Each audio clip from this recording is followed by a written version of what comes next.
আসসালামু আলাইকুম ভিউয়ার্স, চলে আসলাম আরেকটি খুব সাধারণ ঘরোয়া রেসিপি।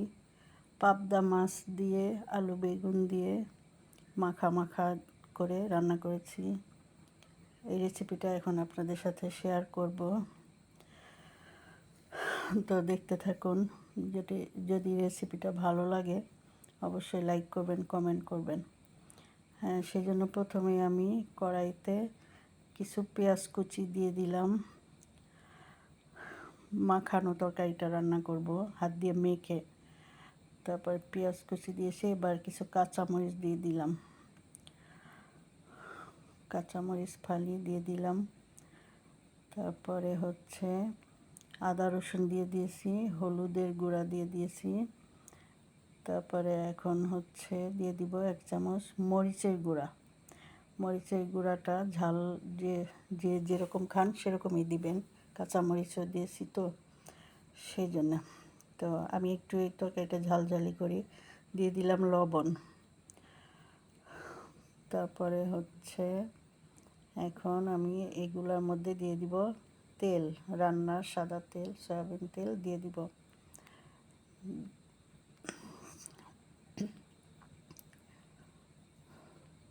তেল ঢেলে দিয়ে তারপরে মশলাটাকে খুব সুন্দর করে হাত দিয়ে মেখে নিতে হবে।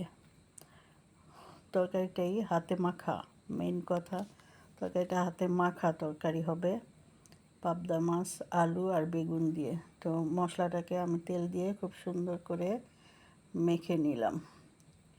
মাখানোটা ভালো হলে তরকারির সাথে মিশলে বা মাছের সাথে মশলাটা ভালো মতো মিশলে আপনার তরকারিটা খেতেও টেস্ট হবে। তো যাই হোক, এখন মশলা মাখানো হয়ে গেছে আমার। তারপর এখন দিয়ে দিলাম মাছগুলা, পাবদা মাছগুলো দিয়ে দিলাম।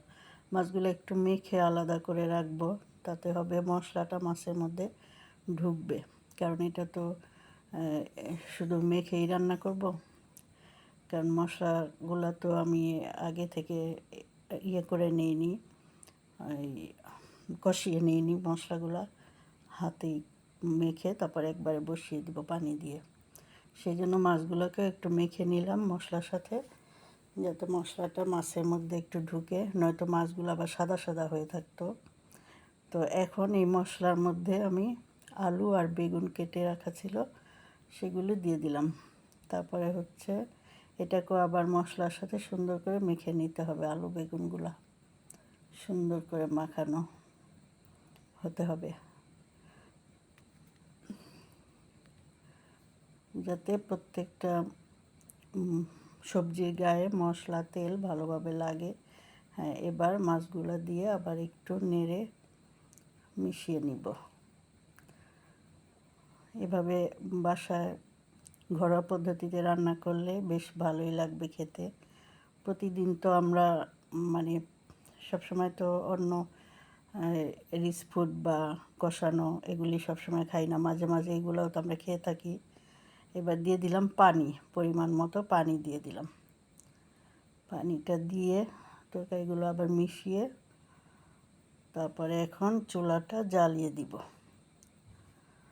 এতক্ষণ শুধু মাখানোর কাজ হলো, এবার চুলা জ্বলবে, রান্না শুরু হবে এখন। তো দেখতে থাকেন ভিডিওটা, ভালো লাগলে সাবস্ক্রাইব করে রাখবেন চ্যানেলটা। আর কীরকম রান্না দেখতে চান একটু বলবেন, আমি চেষ্টা করব। এবার ঢেকে দিলাম,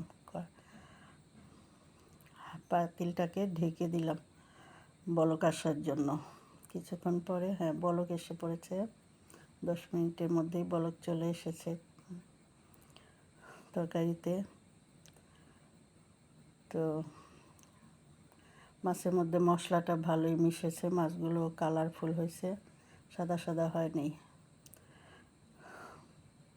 এই পর্যায়ে আবারও কিছুক্ষণ ঢেকে রান্না করতে হবে, কারণ এখনও পানি আছে, ঝোল বেশি আছে, ঝোলটা কমাতে হবে আমার। আলু দিয়েছি, একটু ঝোল তো দিতেই হতো, আলুটা সিদ্ধ হতে হবে। তো পাবদা মাছের 2-3টা ডিম হয়েছিল, সেই ডিম কটাও আমি দিয়ে দিলাম এবার মাছের মধ্যে। তরকারি ঝোলের মধ্যে ডিমগুলো সিদ্ধ হয়ে যাবে, রান্না হয়ে যাবে সাথেই।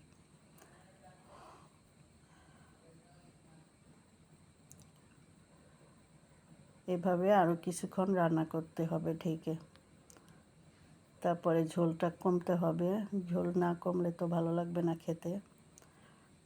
তো ঢেকে দিলাম আবারও মিনিট 10 পরে আমি খুলে দেখলাম, হ্যাঁ এবার মোটামুটি হয়ে গেছে। একটু একটু মাখো মাখো ঝোল থাকবে, নয়তো আবার ভালো লাগবে না। একদম মানে পোড়া পোড়া করিনি তরকারিটাকে, একটু মাখা মাখা ঝোল আছে। এখন আমি এই রান্না হয়ে গেছে, এখন উপর দিয়ে কাঁচা সরিষার তেল দিয়ে দিব। দিয়ে দেখবেন ভিউয়ার্স, খুব ভালো লাগবে। আমি এভাবে হাতে মাখা তরকারিগুলোতে এই কাজটা করি সবসময়, সরিষার তেল উপরে দিয়ে দিই। আবার কিছু সরিষার তেল দিয়েও রান্না করি। তো ভিডিওটি ভালো লাগলে সাবস্ক্রাইব করবেন। ধন্যবাদ সবাইকে, ভালো থাকবেন।